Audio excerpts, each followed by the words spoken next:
아멘. 오늘 우리에게 주시는 말씀 사무엘하 21장 15절에서 22절까지 말씀입니다. 사무엘하 21장 15절에서 22절까지 말씀입니다.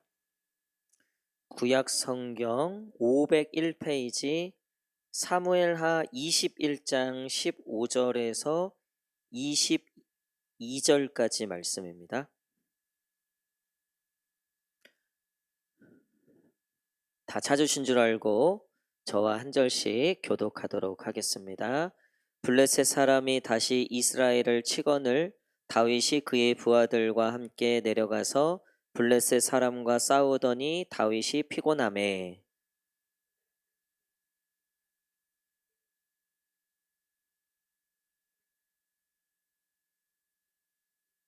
수르야의 아들 아비새가 다윗을 도와 그 블레셋 사람을 쳐 죽이니 그때에 다윗의 추종자들이 그에게 맹세하여 이르되 왕은 다시 우리와 함께 전장에 나가지 마옵소서 이스라엘의 등불이 꺼지지 말게 하옵소서 하니라.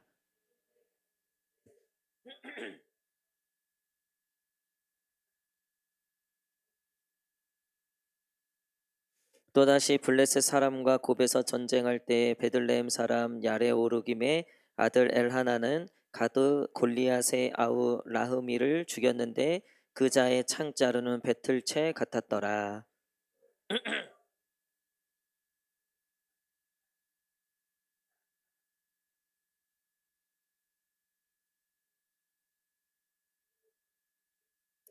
그가 이스라엘 사람을 능욕함으로 다윗의 형 삼마의 아들 요나단이 그를 죽이니라. 이 네 사람 가드의 거인 쪽의 소생이 다윗의 손과 그의 부하들의 손에 다 넘어졌더라. 아멘. 할렐루야. 예, 우리 거룩한 또 우리 소유에 배우신 성도님들 환영합니다. 우리 한번 마음에 손을 얹고 하나님께 한번 고백하겠습니다. 주님 내게 은혜를 주옵소서, 복을 주옵소서. 시작. 주님 내게 은혜를 주옵소서, 복을 주옵소서. 아멘. 우리 이번에 앞뒤 좌우 성도님과도 한번 인사하겠습니다. 환한 미소로 우리 앞뒤 좌우 성도님들 바라보시면서 하나님께서 복 주실 겁니다. 은혜 주실 겁니다. 시작. 하나님께서 복 주실 겁니다. 은혜 주실 겁니다. 아멘. 예, 오늘 거두리로다라는 제목으로 같이 말씀 나누도록 하겠습니다. 다윗이 용맹스러운 용사였죠. 골리앗을 쓰러뜨릴 뿐만 아니라 나라를 통일시켰고, 그리고 물론 이제 밧세바 사건과 압살롬 사건을 겪으면서 다윗이 상대적으로 많이 약해지긴 했어요. 왕권도 좀 흔들렸고, 그러다 보니까 전 왕조였던 사울의 이 베냐민 지파가 계속해서 좀 이 다윗을 건드는 거죠.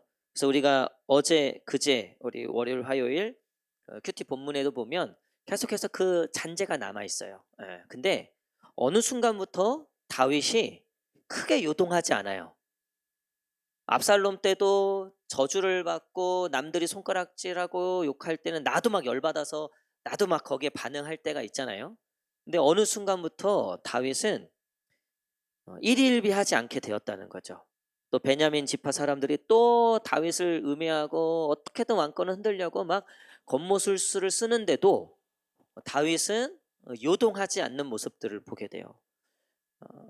이 다윗이 깨달은 것이 있다면 뭐냐면 결국 하나님의 선하신 뜻대로 하나님의 정의와 공의대로 또 하나님의 은혜의 시간표대로 흘러갈 것이다 라는 믿음이 생긴 거죠. 다윗은 안 해본 게 없어요. 죽을 고비도 몇 번을 경험했고 또 최고의 자리까지도 올라가 봤고 또 하나님한테 최고의 칭찬도 듣기도 했고 정말 나라까지도 떨어졌죠.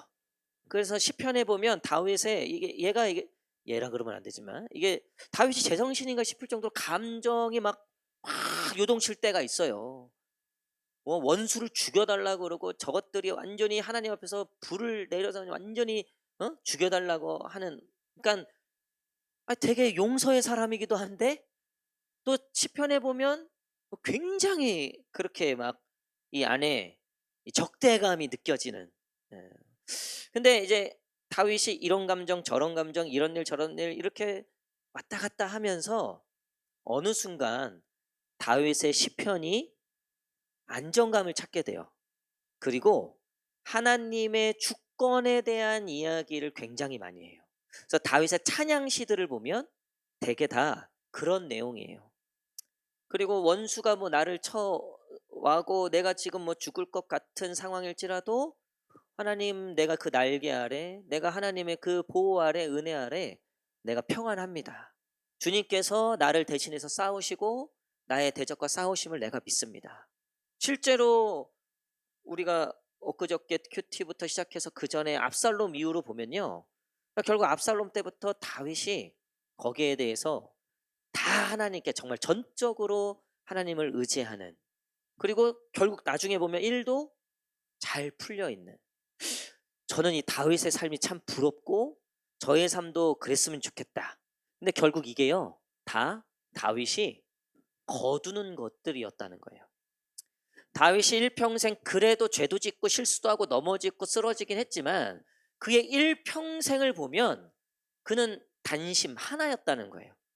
오직 그래도 미우나 고우나, 그래도 내가 기가 막힌 웅덩이에 빠져 있으나 높은 자리에 올라갔든, 그걸 가끔 내가 실수하고 넘어지고 때로 하나님을 이렇게 불순종하고 하는 그 모든 순간들은 분명히 내게 존재하지만 다윗의 일생에 흐르는 한 가지의 방향이 있었다면 그거는 하나님을 향해 있었다는 거예요. 그러니까 결국 그의 어린 시절부터 오면서 그의 일생 동안 하나님과의 사랑과 은혜와 그 기도와 그 관계들 속에서 다윗이 노년에도 그것들을 걷고 있었다는 것을 보는 거예요. 오늘 말씀해 보면 15절부터 보면 다윗도 늙었어요. 자, 15절 한번 읽겠습니다. 15절 시작. 블레셋 사람이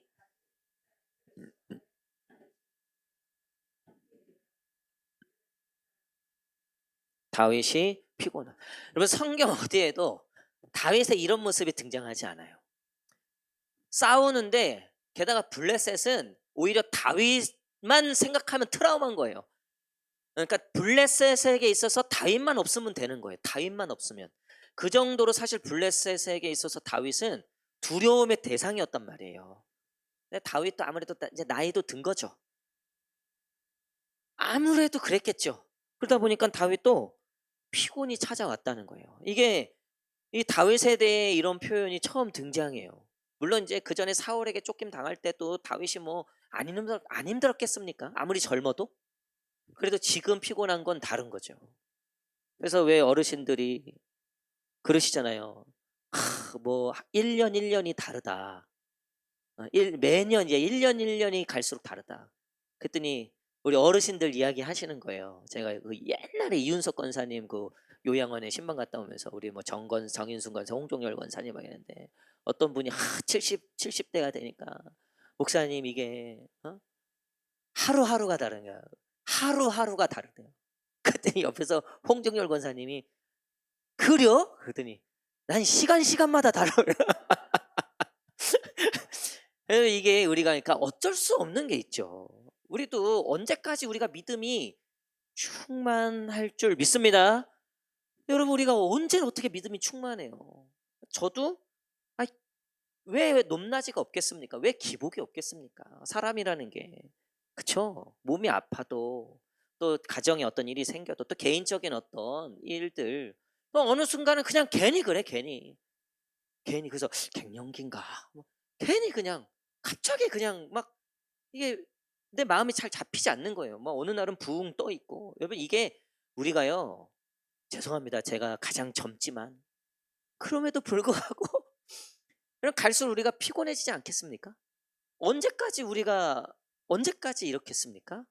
여러분, 그러면 우리가 힘이 빠지고 연약해질 때 오늘 다윗처럼, 게다가 딱 이제 다윗이 피곤해지고 이게 힘들 것 같으니까 16절에 보니까 이 블레셋, 특별히 이 골리앗의 친척들, 그쪽 거인족들은 하여튼 다윗이 최대 원수인 거예요. 저것만 죽이면 되는 거예요. 그래갖고 16절에 보니까 거인족의 아들 중에 이스비브놉이라는 사람이 다윗을 죽이려 하면, 그러니까 정말 피곤해서 싸우지 못한 상태에서 이 거인족이 드디어 이제 이 다윗을 죽일 날이 왔다. 바로 그 시점인 거예요. 그 시점에 17절에 누가 나타나요? 수로의 아들 아비새가 다윗을 도와 이 거인족을 죽였다는 거예요. 그리고 나서 이어서 하는 얘기가 기가 막혀요. 자, 17절 한번 읽겠습니다. 17절 시작. 수르야의 아들 아비새가 다윗을 도와 그 블레셋 사람을 쳐 죽이니 그때에 다윗의 추종자들이 그에게 맹세하여 이르되 왕은 다시 우리와 함께 전장에 나가지 마옵소서. 이스라엘의 등불이 꺼지지 말게 하옵소서 하니라. 아멘. 제가 목회를 처음 나올 때 저희 선배 목사님들로부터 제가 무슨 얘기를 들었다 그랬어요? 야, 너 몰라도 아는 척 해야 된다. 성도들한테 절대 너 잭착 비면 안 된다. 조금이라도 약점 보이면 안 된다. 그래서 몰라를 일단 아는 척하고, 그리고 무조건 하나님의 이름으로 처단하라는 그리고 여기다가 이제 주석 같은 거 갖다 놓고 평신도 제압용으로 막 헬라어 쓰고 막 히브리어 쓰고 이러지 않으면 너 조금만 허점 보여도 성도들이 거길 그냥 파고든다는 거예요. 여러분 잘 부탁드립니다, 진짜.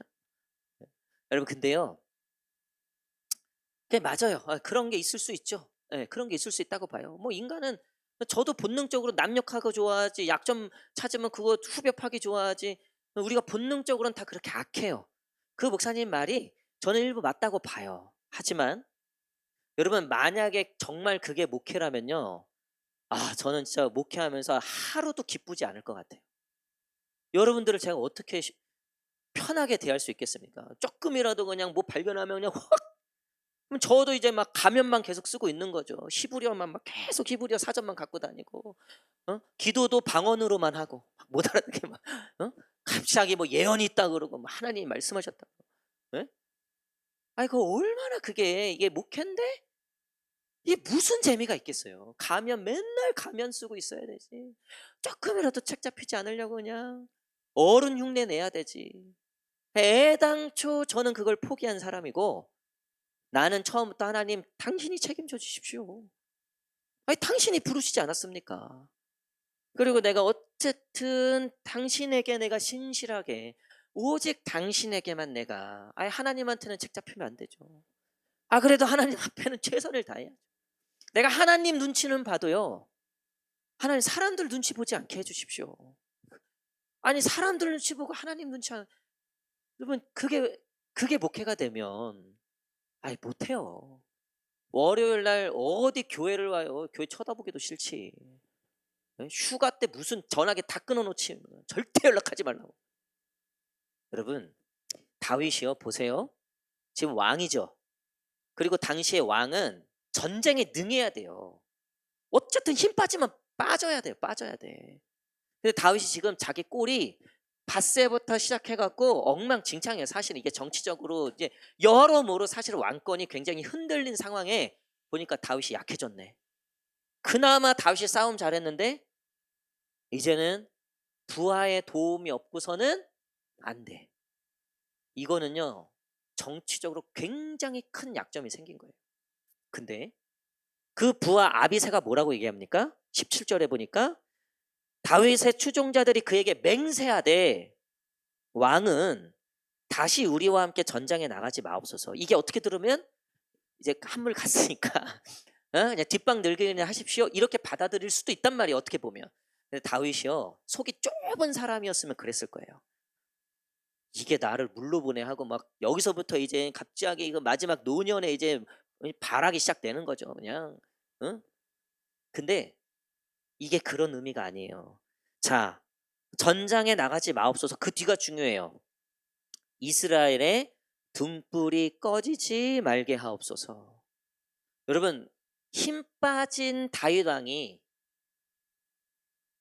그래도 실세였던 군대 장관들이었던 이 아비새에게 최고의 존경의 말을 듣는 거예요. 당신이 우리의 이스라엘과 같습니다라는 얘기죠.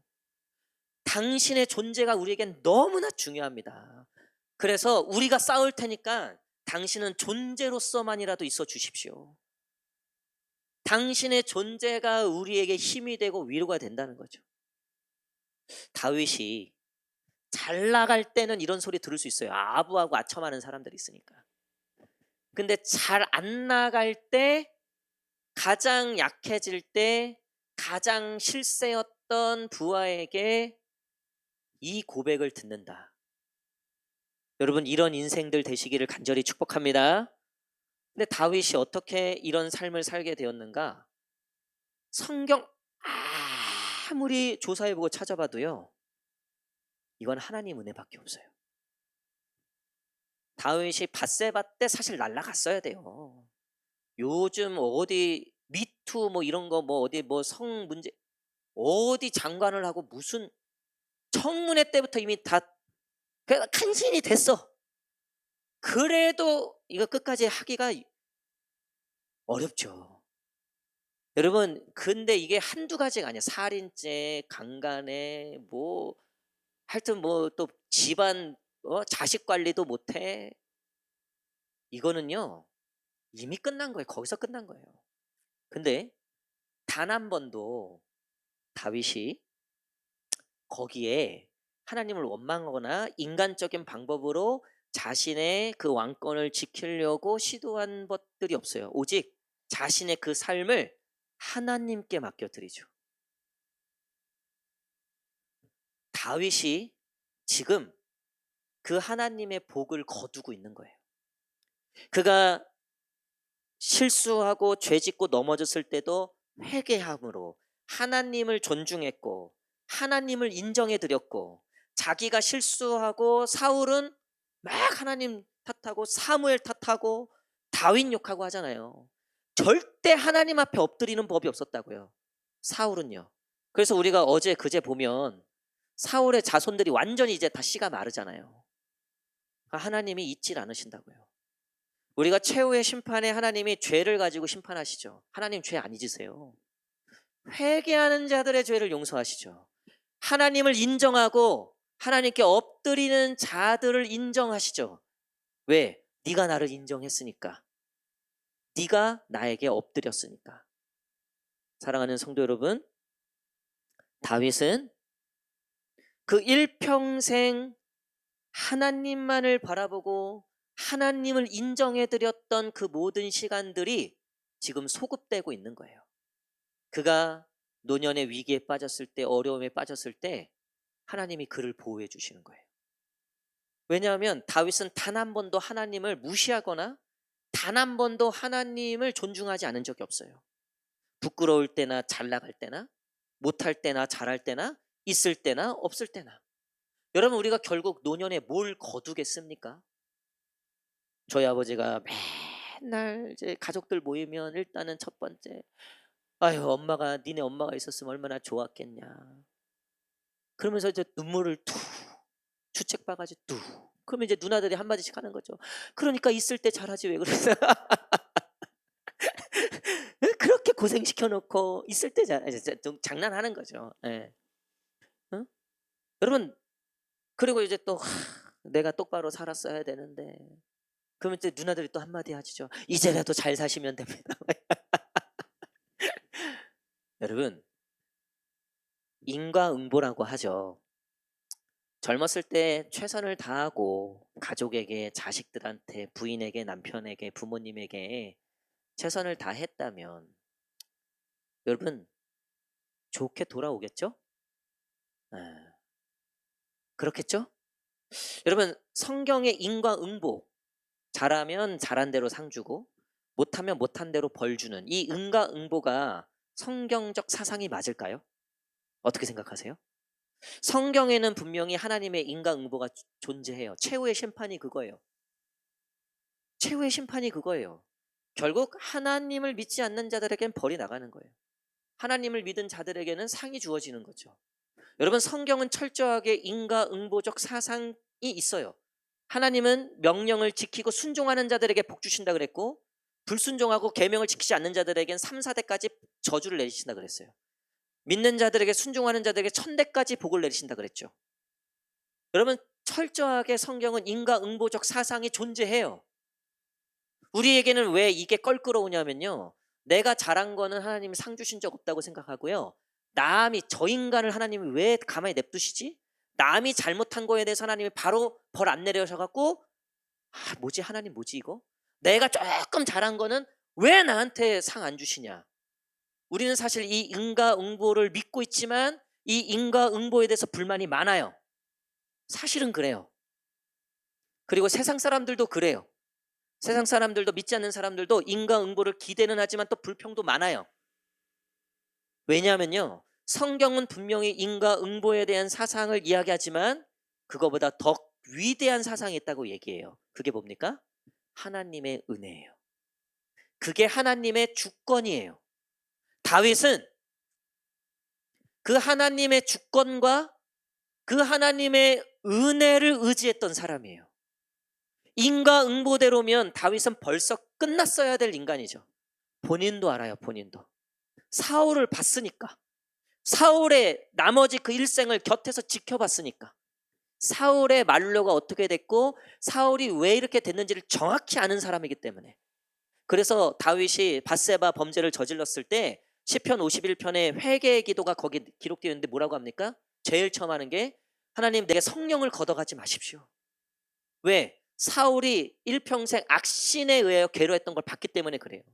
얼마나 괴로웠는지를 다윗이 봤기 때문에 두려웠던 거죠. 하나님의 벌이 두려웠던 거죠. 맞아, 우리는 죄 짓고 잘못했을 때 하나님의 벌을 두려워할 줄 알아야 돼요. 그게 공의예요. 그게 하나님을 존중하는 겁니다. 인과응보의 하나님을 두려워할 줄 알아야 돼요. 근데 그것만 있으면 우리는 하나님께 온전히 나아가지 못해요. 오늘 다윗은 잘할 때나 잘못할 때나 죄 지었을 때나 의의를 행했을 때나 변함없이 어떤 하나님을 믿고 어떤 하나님을 바라봤냐면 인과응보의 하나님을 더 뛰어넘으신 그 하나님의 주권과 하나님의 은혜로 우리를 이끄시는 그 하나님. 여러분, 일평생 그 하나님을 바라보고 그 하나님을 사랑하시는, 그 하나님을 존중하시는 저와 여러분 되시기를 간절히 축복합니다. 하나님은요, 나를 존중한 자를 내가 존중하겠다고 말씀하셨어요. 그렇죠? 다윗이 그걸 지금 거두고 있는 거예요. 가장 약할 때, 가장 힘이 없을 때. 그래서 다윗은 요동하지 않는 거죠. 그 하나님을 신뢰하고 있기 때문에, 그 하나님을 믿기 때문에. 게다가 자, 그렇게 이제 아비새를 통해서 정말 왕으로서 부하에게 들을 수 있는 최고의 존중의 말을 듣는 거죠. 그리고 나서 그 부하들이 어떻게 합니까? 18절부터 22절까지 말씀인데, 이 다윗이 약해져서 블레셋 사람들이 어쨌든 막 기가 살았어요. 그리고 이제 골리앗의 그 자손들 거인족들이 막 밀고 들어오는 거예요. 근데 18절부터 우리 한번 읽겠습니다. 이름이 좀 어렵지만 읽겠습니다. 시작. 그의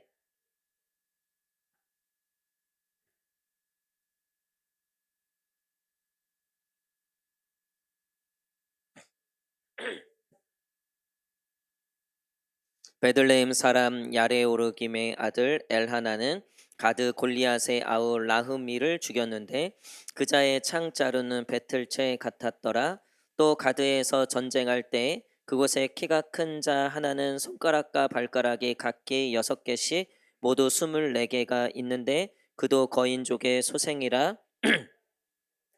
능욕함으로 다윗의 형 삼마의 아들 요나단이 그를 죽이니라. 그 네 사람 가드의 거인족의 소생이 다윗의 손과 그의 부하들의 손에 다 넘어졌더라. 아멘.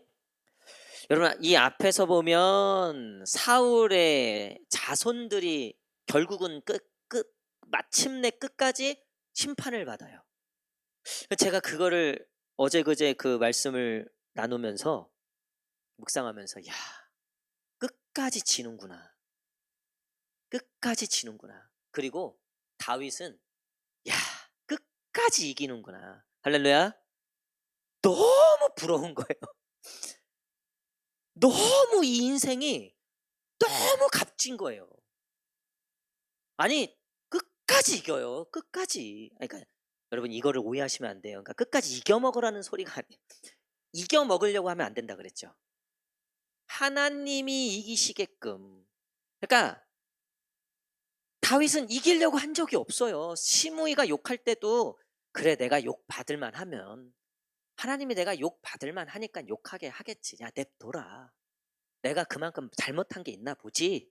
그리고 나중에 이제 잘못이 없다는 게 확인이 돼서 왕권을 복권이 됐는데, 그래서 아비새하고 다 저 시므이 죽여야 된다고 하니까 다윗이 뭐래요? 냅둬라. 어? 냅둬라. 그럼 뭐냐면요, 하나님이 알아서 하실 거다.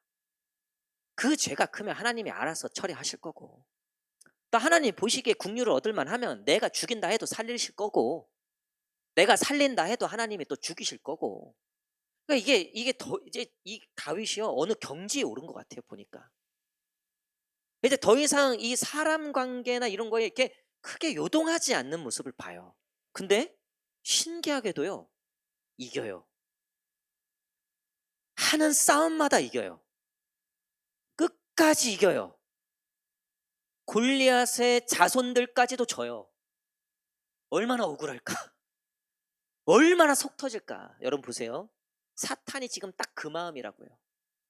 여러분, 우리가요, 사탄의 계산으로 보면요, 저거 벌써 끝났어야 돼요. 우리 마음에 손을 얹고 이렇게 한번 고백합시다. 11계명이 있어서 참 다행입니다. 시작. 11계명이 있어서 참 다행입니다. 여러분, 우리가 들키지 않아서 그렇지 다 우리가 사랑합니다. 축복합니다. 얼마나 거룩해요. 우리가 여기 서로 이렇게 거룩하게 서로 이렇게 좋은 모습들만 보여주고 가면을 한 4-5개씩 쓰고. 근데 만약에 진짜 우리가요, 정말 사탄이 참소하고 고발하고 만약에 그게 다였으면요, 아휴, 우리가 살아남았겠습니까? 근데 이거 벌써 사탄에게 지고도 남을 인간들인데, 벌써 끝났어야 될 인간들인데 막 속이 터지는 거예요. 왜? 이게 이기지를 못하는 거예요, 우리를. 왜요? 예수 그리스도가 계시니까. 그 하나님의, 그러니까 인과응보와 이, 이 상선벌악, 그러니까 이 사탄은 거기까지거든요. 수준이 거기까지예요. 그걸로 우리를 선악가로 우리를 겁주는 거죠. 선악가로. 근데 하나님은 그것을 용서하신 더 큰 하나님의 주권과 은혜가 있는 거예요. 그러니까 사탄이 못 이기는 거예요. 여러분, 저와 여러분들이 그런 존재라는 것을 믿으셔야 돼요. 할렐루야. 여러분, 사탄은 그게 속상한 거예요. 지금 미치겠는 거예요. 이 인간 하는 꼬라지 보면 벌써 끝났어야 되는데 하나님이 놔주질 않는 거예요. 끝까지 하나님이 붙잡고 있으니까 이기질 못하는 거예요. 그래서 요한계시록 보면 예수 그리스도를 뭐라고 합니까? 이긴 자, 또 위너. 여러분, 이만희가 지를 뭐라고 부르는 줄 아세요? 이만희가 자기를 이긴 자라고 얘기해요. 걔는 이제 100% 집니다. 천벌을 받을 겁니다. 여러분, 우리는 우리가 이긴 자가 아니에요. 우리는 맨날 지죠. 이길 수 없어요. 어떻게 우리가 죄를 이깁니까? 어떻게 우리가 죄를 이겨요? 오늘도 얼마나 살인죄를 많이 짓고 간음죄를 많이 짓고 욕망과 우리 안에 얼마나 그 죄악이. 예수님이 그렇잖아요. 너가 그 중에 하나만 어겨도 너 죄인이라고. 내가 다 지켰는데 하나님 요만한 거 하나 실수했다고. 그 죄라 그랬잖아요. 하나만 어겨도 죄다. 어떻게 우리가 여기서 이겨요? 이거 어떻게 빠져나가요, 이거를? 근데 예수 그리스도의 은혜가 우리로 그것을 이기게 하시는 줄 믿습니다. 모든 절망과 낙심과 우리의 모든 어둠을 예수 그리스도의 이름으로 이기게 하시는 줄 믿습니다. 여러분, 결국 우리가 우리의 인생에 뭘 거두는 거냐면요, 그 하나님의 은혜를 거두는 거예요.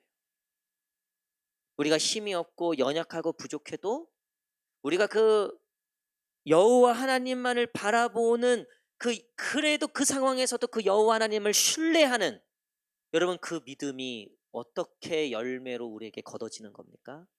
바로 이거예요. 하나님의 은혜가 있을지어다. 하나님의 기가 막힐 은혜가 있을지어다. 그러니까 요셉, 다니엘, 모세 보세요. 이게 말로 설명이 안 되는 은혜들이 임하잖아요. 인생이 완전히 역전이 되잖아요. 이기려고 이긴 게 아니라니까요. 하나님이 때가 되니까 열매를 거두게 하시더라는 거죠. 그런 은혜가 저와 여러분들에게 약속되어 있다는 거예요. 하나님을 여호와만을 전적으로 의지하는 자들에게 주어지는 하나님의 최고의 선물이라는 거죠. 말씀의 결론을 맺도록 하겠습니다. 다윗은 참 노년에도 많이 괴롭고 힘든 일들이 많았죠. 아들 때문에도 그렇고 또 동료들도 배신하고 인간적으로 보면 참 상처도 많고 괴로움도 많았을 것 같아요. 그래서 노년에 이 젊은 여종 아비삭을 끼고 자지 않으면 잠이 안 올 정도로 굉장히 참 어려움이 있었던 사람입니다. 연약했던 피곤했던 사람입니다. 근데 그 인생을 누가 지키시냐면 하나님이 지키세요. 하나님이 보호하세요. 여러분 이거 말고 최고의 축복이 어디 있습니까? 그 인생을 하나님이 책임지신다. 그 영혼을 하나님이 붙드신다. 여러분 뭘 거두고 싶으십니까? 뭘 얻고 싶습니까? 명예도, 부와, 건강도, 자랑도 있겠지만 그런 은혜들도 있을지어다. 네, 여러분 궁극적으로요. 결국 하나밖에 없어요. 하나님의 은혜. 하나님의 은혜가 나를 인도하시고 주관하시고 그 인생을 이길 자가 없는 거예요. 우리 교회도 그런 은혜가 있을지어다. 어떻게 이겨요? 사탄이 어떻게 이겨? 어떻게? 우리 이제 요번에 의자하고 샤시하고 이걸 다 저희가 계획했잖아요. 그래서 의자는 이제 바로 바꾸고 샤시는 이제 알아보니까 견적도 다양한데 이 유리가 강화 유리가 나온대요. 강화 유리가. 강화 유리 아세요? 그래서 사탄이 총을 쏴도 뚫지 못한. 그래서 이제 어쨌든 저희가 단창으로 할 거라서 우리 장로님이 그냥 발품을 얼마나 많이 파셨는지 몰라요. 이 교회 이걸 하니까 최고 좋은 걸로. 그래서 저랑 같이 이렇게 하면서 조만간 이제 강화 유리가 나온대요. 그게 9월, 10월 달에 나온대요. 신제품인 거죠. 그래서 좀 더 기다렸다가 뭐 급할 건 없어요. 뭐 당장 뭐 여기 뭐 바람 들어오는 건 아니잖아요. 좀만 기다렸다가 이왕이면 이제 좋은 걸로. 그래서 제가 거기에 이제 거의 계약 직전이었는데 강화 유리 얘기를 듣고 이제 강화 유리 나오는 거 해서 그때 좀 할 것 같다. 그분도 얼마나 좀 그렇겠어요. 계속 이제 막 계약하니 많이 막. 예. 그래서 제가 그거 출시하는 날 우리가 1호 고객이 될 수도 있으니까, 그러니까 하겠다는 아니고 있으니까 어느 정도 이제 견적은 조금 올라가겠죠. 예. 어느 정도 예산 범위 안에만 괴리만 크지 않으면 우리가 그 업체 1호 고객이 되겠다. 그러니까 좋아하더라고. 그래서 어쨌든 이제 그때까지 예, 기다려서 나오면 바로 우리한테 연락 주시기로 그렇게 해서 여기 샤시는 이제 조금 뭐 조금 기다리고 이렇게 이제 나머지 것들은 다 진행을 하고 이제 아무래도 그러면 도배도 조금 기다리거나 아니면 그냥 그 샤시 상관없이 어차피 우리가 흰색으로 할 거니까 도배도 뭐 흰색으로 하거나 그건 이제 다른데 근데 이제 이 창문을 바꾸는데 아무래도 이제 건물 전체가 이틀인데 흰색 틀로 저희는 바꿔야 되니까 외관상 약간 언밸런스 할 수 있잖아요. 그래서 저는 여기가 나무가 있어 갖고 그래도 뭐 좀 가려지니까 큰 문제 없겠지 이렇게 생각을 했는데 장로님과 얘기 끝에 우리가 그래도 양문교회에 그래도 이런 상황들을 한번 말씀드려 보자. 그래서 혹여라도 그렇잖아요. 혹시라도 같이 쓰는 건물인데 혹여라도 좀 마음이 좀 그럴 수 있으니까 그리고 또 우리만 좋은 거 실수할 수 있어요. 그래서 어쨌든 제가 전화를 드렸어요. 그래서 목사님 이만저만하고 저만저만해서 우리가 이렇게 하는데 음, 뭐 괜찮으실까요? 사실 저희가 좀 저랑 장로님이랑 좀 그래도 양문교회 좀 걱정이 돼서 혹시라도 목사님 혹시라도 좀 성도님들한테 그럴까봐 그래서 연락을 드니까 이 목사님이 감동을 하신 거예요. 감동을. 고향 교회가 우리 교회를 그렇게 생각하시는지 몰랐다. 목사님 예쁜 걸로 하세요.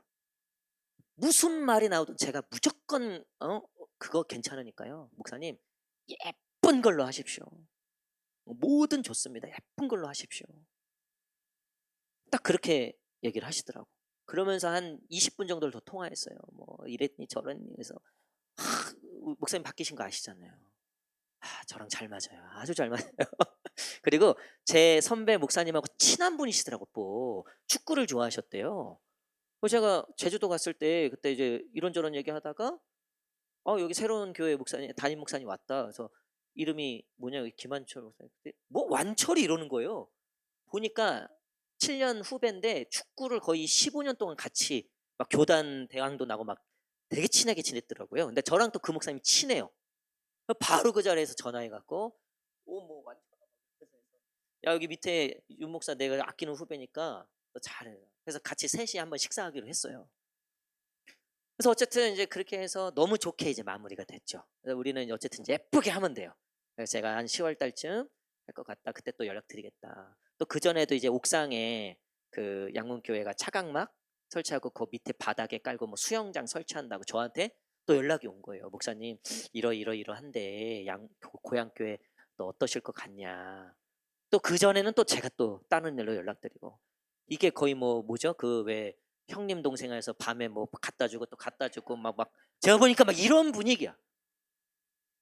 어쨌든 너무 좋아. 예. 근데 그분이 오늘 딱 저한테 무슨 얘기하냐면 목사님 제가 예전부터 사실 고향교회 이런저런 얘기들을 자기가 들었다. 그래서 목사님이 뭐 여기 뭐 하고 저거 할 때도 그래도 양문교회 이렇게 배려하는 마음으로 이것도 양보하시고 뭐 저것도 뭐 이런 자기가 얘기인데 사실 그때부터 참 좋은 마음이 있었다. 근데 그때는 뭐 자기가 여기 담임도 아니고 뭐 그거니까 뭐 부교육자가 뭐 그 뭐 할 수 있는 게 뭐가 있어요. 근데 이제는 어쨌든 제가 얘기 들어보니까 완전한 아직 담임은 아니더라고요. 이제 부곡에 있는 거기가 아직까지는 당회장이시고 여기는 이제 이쪽 담당의 담임 목사님. 하여튼 구조가 좀 이상한데 어쨌든. 근데 어쨌든 그러면서 자기는 옛날부터 그런 이야기들을 들으면서 사실은 굉장히 좋은 이런 마음들을 갖고 있었다. 그래서 여기 자기가 이제 담임 오게 되면서 자기도 잘해봐야 되겠다. 그런 마음을 갖고 왔다. 그러니까 이게 그냥 하루아침에 된 것도 아니고 어쨌든 돌아보면 그때는 참 힘들고 쉽지 않은 일들이었지만 이렇게 두 교회 같이 있다는 게 근데 지금 딱 제가 오늘도 통하면서 느낀 게 진짜 하나님의 은혜가 느껴지는 거죠. 우리 교회와 양문교회 사이에 평강이 있기를 원하는데 그러니까 하나님의 은혜가 아니면 불가능해요. 그쵸? 그리고 유아유치부 성경학교 하는데 이제 끝나고 막 위에서 막 우르르 내려가는 거죠. 그때 이제 제가 저기 홍정열 권사님 신부 갔다가 이제 그 왔는데 마침 이제 저 올 때 여기 양문교회 그 담임 목사님 사모님하고 몇몇 성도님들이 올라오는 저랑 같이 약간 비슷하게 올라가는 타이밍에 위에서 막 사람들이 내려오는 거예요. 그러니까 이제 좀 뭐 불편할 수도 있겠죠. 사람이 주르르 내려오고 하니까. 근데 올라가면서 그 양문교회 사모님이 어휴 제가 이제 인사드렸죠. 안녕하세요 사모님. 아유 왜 이렇게 사람이 많냐? 왜 이렇게 그러니까 좋은 의미로 고향교회 이렇게 어린이들이 많냐고, 이렇게 다음 세대가 많냐고 그러면서 이제 약간 좀 이렇게 칭찬하시면서 또 한편으로는 좀 약간 부러워하셨던 것 같기도 하고 뭐 어쨌든 막 네. 그러니까 그게 느낌이 너무 좋은 거예요.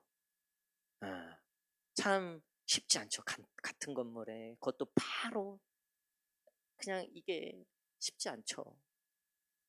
얼마나 서로 고생했습니까? 앞으로도 또 고생이 있겠죠. 근데 평강이 있기 위해선 딴 거 없더라고 보니까. 하나님의 은혜.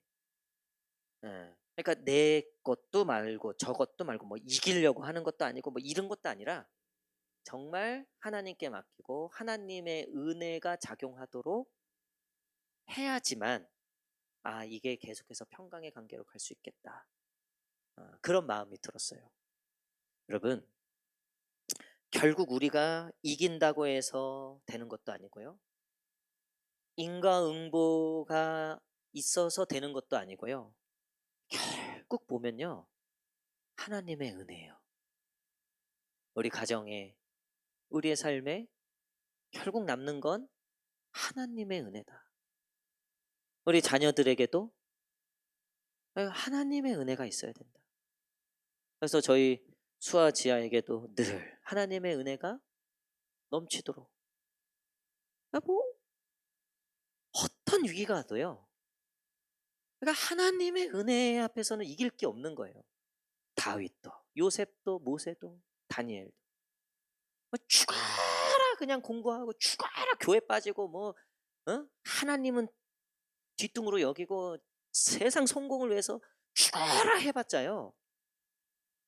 하나님의 은혜 앞에서는요. 아무것도 아니에요. 그 스페이스 X가 요즘에 그 같이 사역했던 그 집사님이 제 카톡을 보냈죠. 궁금하니까. 뭐가 제일 궁금하냐? 도대체 얼마를 받았냐? 제가 참 그거 생각만 할 때마다 야 이건 진짜 하나님이 하나님이 아니면 이건 진짜 안 된다. 여러분 우리 교회에도 그런 은혜가 있는 줄 믿습니다. 그 은혜가 있으면 뭐가 두렵습니까? 그 은혜만 있으면 뭐가 어렵습니까? 제가 요즘 기도하는 게 하나님 그 유아 유치부 성경학교 마지막 날 그 식사 기도하고 하는데 내년에는 새로운 공간에서 더 넓은 공간에서 여러분들 성경학교를 준비하겠습니다.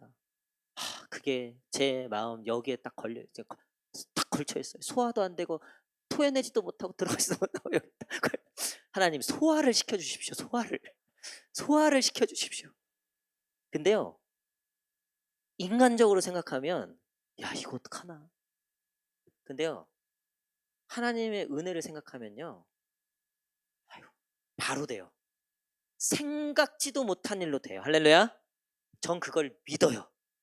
지금까지 제 삶이 그랬고 우리 교회가 그랬고 요번에도 우리 상반기 결산해갖고 그 원금증 갚고 우리 이제 대출이 1억 6천대에서 1억 5천대로 떨어졌다. 1억 5,999만 원이지. 어쨌든 그쵸? 근데 이번에 또 맥주 감사원금을 많이들 해주셨어요. 아니 왜 이렇게 많이 하셨어요 진짜. 너무 진짜 하나님께서 은혜를 주셔서 많이 또 청년애들도 많이 했더라고 보니까. 그래서 본 예산에서 많이 이렇게 또 안 해도 물론 이제 강화율이가 얼마나 될지는 모르겠지만 그래서 원금을 조금 더 갚을 수 있겠다. 그렇다고 해서 이제 1,400대로는 아직은 안 돼요.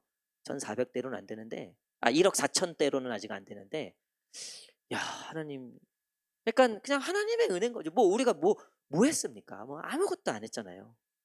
하나님이 은혜 부어주시면 안 될 것도 되고요. 돌아가도 빨리 가고요.